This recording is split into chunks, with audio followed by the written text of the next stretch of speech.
반갑습니다. 파란 리본 TV 이병준입니다. 여기는 남편 아내 사용 설명서 부부에 대한 내용을 다루고 있고요. 오늘은 52번째 내가 왜 하필 이 사람과 결혼했을까 사례에 대한 부분들입니다. 결혼의 무의식적 메커니즘을 살펴보고 있는데요. 자상한 남자인 줄 알았는데 뚜껑 열고 보니 자상한 남자였더라. 요 이야기를 같이 풀어가겠습니다. 이 배우자 선택의 메커니즘을 살펴보면 많은 분들이 나는 결혼할 때 딱 한 가지만 보고 결혼했다. 이런 분들이 의외로 많은데요. 딱 한 가지만 보고 결혼했다. 이것만큼 위험한 게 없습니다. 결혼은 한 가지만 보고 결혼할 게 아니라 여러 가지를 동시에 다 살펴보고 받아들일 부분 받아들이고 알고 있을 부분 알아야 하는 그런 준비 과정이 필요합니다. 오늘 이 YC 사례를 통해서 자상한 남자인 줄 알았는데 자상한 남자애들의 이 내용을 다루는데요. 자, 이분은요, 40도 채 안 된 나이였는데 상담실에 앉자마자 한숨을 쉬면서 눈물부터 쏟습니다. 자기는 주방에 식칼을 치운 지 몇 년째 됐답니다. 주방에 그럼 칼은 어떻게 쓰냐라고 했더니 끝이 둥글게 생기고 날이 톱니바퀴처럼 생긴 그런 과도를 가지고 불편하지만 그걸 주방 칼, 식칼 대용으로 사용하고 있다는데요. 자, 식칼을 왜 치웠냐고 물었더니 식칼을 보면 자기가 무슨 일을 낼 것 같은, 특히 남편을 찔러 죽이고 싶은 살인 충동을 느끼기 때문에 자기도 자기가 무슨 짓을 할지 모른다는 그 위험성, 자기가 스스로가 무서워서 그 칼을 치워버렸다고 하지요. 이분은요, 결혼 후에도 친정 어머니를 모시고 살았습니다. 친정 어머니는 정신질환까지 있는 분이었는데 그 정신질환은 자기가 어릴 때, 그러니까 부모님이 결혼한 지 얼마 안 됐을 때 이 아버지로부터 폭력을 당했기 때문이었습니다. 자기 아버지는 술을 먹고 나면 어머니를 진짜 온열 개패듯이 어떻게 사람이 저럴 수가 있을까 싶을 정도로 정말 과도한 폭력을 행사했는데요. 그 폭력 때문에 어머니는 정신질환을 앓게 되었고, 그런데 정신질환이 생겨서 그것이 또 이혼 사유가 되어서 쫓겨나는 일이 생겼습니다. 분명히 피해자인데 그걸로 인해서 정신병을 얻었는데 그로 인해서 또 쫓겨나는 이혼 사유가 되는 모습을 보고 정말 Y씨는 충격을 받았고 이를 갈았던 상황이었죠. 그럼에도 불구하고 늘 집안 분위기를 만들어가는 이 피스메이커 역할을 감당했다는 거죠. 아버지가 화가 나면 엄마를 때리고 집안 기물을 부수기 때문에 아버지로 하여금 화나지 않도록 만드는 역할들을 큰딸인 Y씨가 계속 했다는 거죠. 아버지의 비위를 맞춰주기도 하고 또 새벽에 일하는 아버지를 돕는 일도 하기도 하고, 그래서 늘 중간에 끼어서 피스메이커 역할을 감당해 왔었다고 말합니다. 어른이 되었을 때 Y씨의 결혼의 조건은 무엇이었을까요? 딱 하나였답니다. 딱 하나. 아버지와 다른 남자면 충분했다. 아버지하고는 전혀 다른 남자, 그런 남자를 만날 것이다. 늘 그렇게 생각을 했었고, 그래서 소개받은 남자를 만나는데요. 이 남자는 첫인상도 착하고 자상하고 따뜻해 보입니다. 말도 조곤조곤 하는 게 참 마음에 들었고 심지어 수줍어하는 모양까지 보입니다.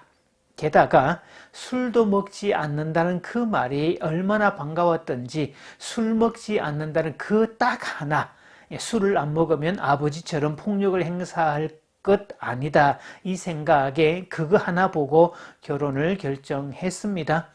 그런데 결혼하고 보니까 자상한 남자가 아니라 자아상한 남자였더라. 착하고 유순한 건 좋은데 이게 상처받기 쉬운 마음 구조라서 어떤 직장 생활에서 조금만 갈등이 생기면 포기해버리고 직장을 그만두어 버립니다.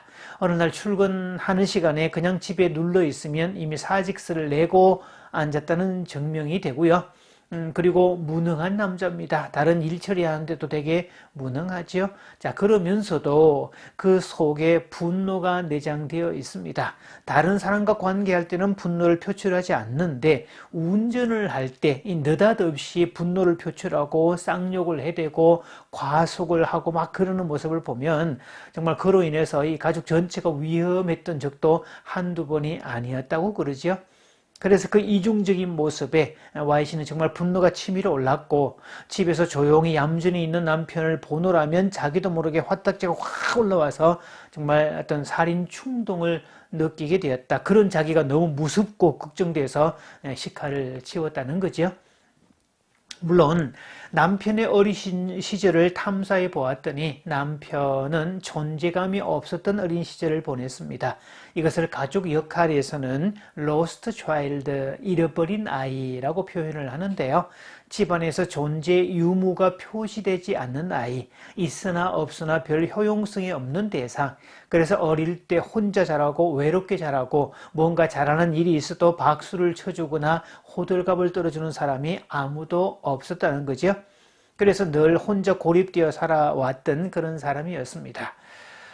자, 그런 남자와 결혼하는 이 Y씨의 가족 역할은 대리 부모라고 그럽니다. 돌봄을 받아야 될 자식이 부모를 돌보는 대상, 그래서 결혼할 때 어머니까지 모시고 사는 그런 일이 있었고, 자기가 직장 생활을 해서 아이들과 어머니와 남편까지 먹여 살리는 일을 하게 되죠. 이 대리 부모는요, 너무 일찍 어른된 사람이라는 표현을 쓰는데 어린 시절을 포기하고 어른이 빨리 되었기 때문에 세상을 보는 눈이라든지 눈치라든지 일을 처리하는 능력이라든지 그런 일을 바라보는 어떤 통합적 사고라든지 그런 면에서 월등한 능력을 발휘합니다. 그래서 직장에서는 승진도 빨리 하고 또 일거리도 많이 주어지는 그런 상황인데요. 참 묘한 것은 이 대리 부모를 맡은 사람들은 사람들이 알아서 또 일거리를 갖다 맡깁니다. 이런 분들은요, 가장 답하기 어려운 질문이 몇 가지가 있는데 자기 스스로를 챙기고 대접하는 그런 질문들입니다. 너 뭐 하고 싶냐? 너 뭐 먹고 싶냐? 네 것 하나 골라봐. 이런 질문을 들을 때 아주 황당하고 뭔가 이상하고 자기에게는 전혀 해당되지 않는 것 같은 그런 느낌을 갖게 되는 건데요. 이게 대리 부모 역할, 너무 일찍 어른된 사람의 전형입니다. 그래서 자기를 위한 일을 아주 당혹스러워하고 요구하는 것, 남에게 부탁하는 것, 이런 것들을 죄로 여기는 본능이 작동됩니다. 그래서 늘 이 사람은 관계적인 배고픔에 허덕이는 존재가 되고 그러다가 나중에 이제 그게 폭발하면 걷잡을 수 없는 분노나 혹은 우울이나 암으로 발전한다는 얘기를 앞에서 드렸죠. 자, 오늘 Y씨의 사리를 통해서 자상한 남자인 줄 알고 결혼했는데 알고 보니 자아상한 남자였더라. 그렇다면 Y씨는 이 문제를 어떻게 해결했을까? 이 내용은 우리 다음 시간에 이어서 말씀드리겠습니다.